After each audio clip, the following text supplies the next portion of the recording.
Well, this mass urbanization that we see happening across the large emerging economies is one that will be a truly global phenomenon in its consequences to demand for resources, for capital, for connectivity across the globe.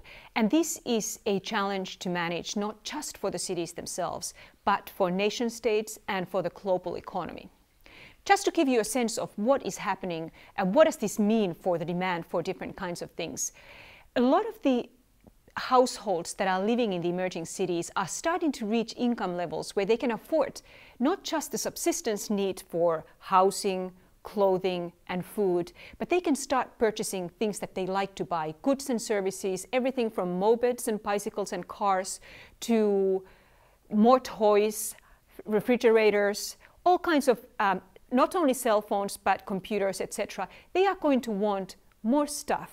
And they can afford that just like we can in the developed world right now. And this means to meet that demand, we will need to produce a lot more goods and services, and we need to increase the trade that transports these goods and services from the places of production to the consumers. And we estimate that what this means, for example, just to take one example from the transportation of goods in containers, we expect that in the next 15 years, we need to increase the world's capacity to transport containers 2.5 times. 2.5 times. That's a very large number because we already transport huge amount of big containers around the globe. And that, of course, is going to take fuel, it's going to take boats, it's going to take railroads to transport them from the ports to the cities. And collectively, this is just one example of the many ways in which rising cities are going to put a strain on the global environment. And I would like to make one point very clear. Cities really are much more efficient in their use of resources than the rural area. So we can't say that it is cities that are causing this demand. Cities are causing incomes to rise, which is a very good thing. We want everyone to be wealthier and have the kind of life they want to have. And it is the income rise that cities enable that in turn translates into demand for resources. So I don't think the solution to those rising demands is not allowing cities to grow, because that would in a way throw the baby away with the bathwater and we wouldn't see the income growth we are seeing.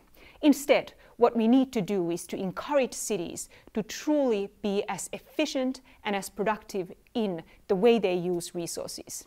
So let's think about the next 15 years. In many of these emerging markets, you see cities grow, and many of the buildings that we will have in 15 years will be built between now and 2025. If we can find a way of making sure those buildings are as energy efficient in their shells, in their windows, in their lighting, if we can make sure that the transportation structures of these cities are as efficient as they can be, no time wasted in congested car lanes, but efficient public transport that contaminates much less and contributes much less to greenhouse gases than the private cars stopped in a traffic jam would. All of these actions will critically influence the way in which these rising incomes translate into resource use in the globe.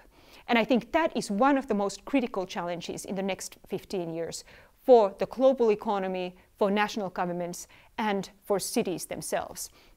And there's a lot of efforts from different kinds of people, from urban planners to economists to ecologists, who are working on ways to find productive solutions. But I certainly hope that in the cities of the future, we will see that these mid-sized cities have learned many lessons from the not so successful examples of the megacities of the past, that they won't do the same mistake and build those unsustainable too large cities that are not as great to live in as they could be.